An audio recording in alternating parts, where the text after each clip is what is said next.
안녕하십니까. Y타임스 뉴스 쪽 얘기의 추부길입니다. 중국의 경제 수도 상하이가 깊은 시름에 빠져 있습니다. 코로나 팬데믹 확산으로 완전 봉쇄를 한 지 4주차에 접어들고 있기 때문에 그런 거죠. 인구만 2,500만 명, 체류하는 외국인들까지 다 포함한다 그러면 무려 2,600만 명에 이르는 세계적인 도시입니다. 그런데 이 도시가 시진핑 주석이 이끄는 중국 공산당의 극단적인 봉쇄 정책에 놓여 있다 하는 이야기입니다.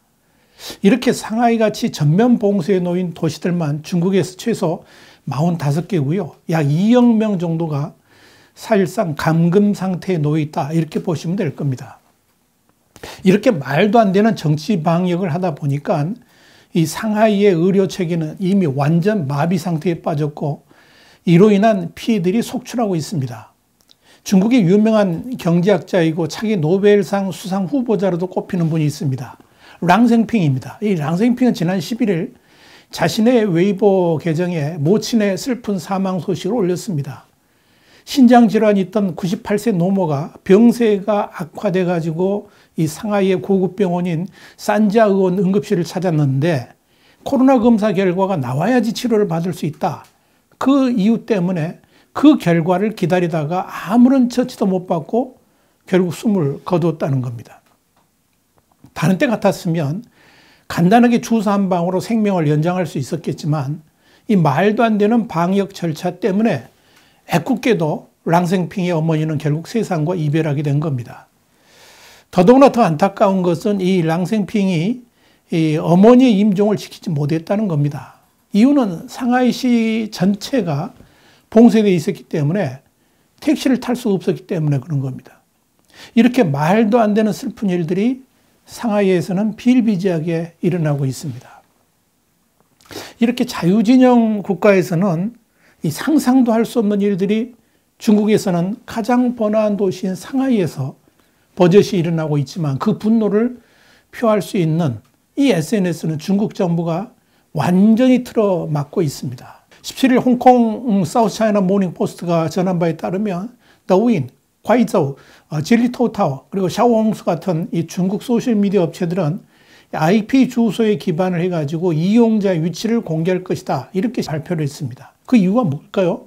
바로 이겁니다. 중국 당국의 뜻에 반하는 글들을 SNS에 올리지 못하도록 하기 위한 거죠. 당신이 어디에 있는지 내가 알고 있다. 이런 뜻이겠죠. 그렇게 사회에 해악을 끼칠 수 있는 글들을 올리면 즉각 보복당할 수도 있다 하는 협박을 공공연하게 하고 있는 셈입니다. 이번 조치는 중국 인터넷 정보판공실이 소셜미디어 업체들에게 루머 확산에 맞서야 한다라고 지시를 한 데 따른 것이다. 이렇게 사우스차이나 모닝포스트는 분석을 했습니다. 이 중국판 트위터인 웨이보도 러시아의 이 우크라이나 침공과 코로나 등에 대한 거짓 정보가 확산된다 하면서 지난달부터 이용자 위치 정보를 공개하고 있습니다. 그야말로 중국다운 발상을 현실로 옮기고 있는 거죠. 이는 역으로 중국 당국의 정치 방역에 그만큼 반발하는 시민들이 많다 하는 의미일 것입니다. 사실상 더 큰 문제는 상하이 봉쇄로 인해 가지고 중국 경제가 완전히 멍들고 있고 덩달아 세계 경제도 심각한 위기 속으로 빠져들고 있다는 점입니다. 또한 사우스차이나 모닝포스트는 17일 이 상하이 전면 봉쇄로 인해 상하이 시민들의 실질 소득이 절반 이상 감소할 수 있고 또한 4월에 중국 GDP가 3% 이상 감소할 가능성이 있다라고 보도를 했습니다. 또한 상하이를 비롯한 주요 도시들에 대한 전면 봉쇄로 인한 경제적 영향은 4월부터 본격할 것이라는 전망도 내놨습니다. 자, 이런 와중에 이 시진핑 중국 국가주석이 남부의 휴양도시인 하이난을 방문한 것으로 알려졌습니다. 지난 14일 홍콩의 밍바오, 그러니까 명보가 이런 보도를 했습니다. 시진핑 하이난 행보의 진정한 목적, 이런 제목의 칼럼이 실린 겁니다. 그렇다면 시진핑 주석은 왜 이렇게 엄중한 시기에 하이난을 방문했을까요? 명보는 시 주석은 집권 이후 세 번째 하이난다오 시찰에 나서서 사냐의 종자실험실과 중국 해양대학 등을 방문했는데 지난 2018년 두 번째 방문 때와 일정이 비슷하다라고 했습니다. 또 열대우림공원이나 마을 시찰도 2013년 첫 번째 시찰 코스와 크게 다르지 않다라고 그랬습니다. 이게 무슨 뜻입니까? 한마디로 지금 이 시점에 시진핑 주석이 하이난을 방문할 특별한 이유가 없었다 하는 얘기입니다. 그렇다면 도대체 무슨 이유로 시진핑은 하이난을 찾은 것일까요? 자, 뉴스 쪼개기입니다. 이 뉴스 쪼개기는 오늘의 뉴스에 대한 Y타임스의 시각을 여러분께 전달해 드리는 코너입니다. 원래 국가 정상의 발언 하나하나 그리고 행선지는 곧 국가의 정책 방향이자 메시지를 담는 거죠. 그렇기 때문에 경제 수도인 상하이가 전면 봉쇄를 한 지 4주 차에 시진핑이 찾아간 곳이 어디냐? 이건 아주 중요한 의미를 갖는 겁니다. 하이난 섬은 중국에서 가장 날씨도 이 아열대 기후로 좋고요. 공기도 좋아서 대표적인 휴양지로 꼽힙니다. 저도 몇 번 가봤습니다만 아주 좋습니다. 그래서 중국의 역대 지도부들도 이곳을 자주 찾습니다.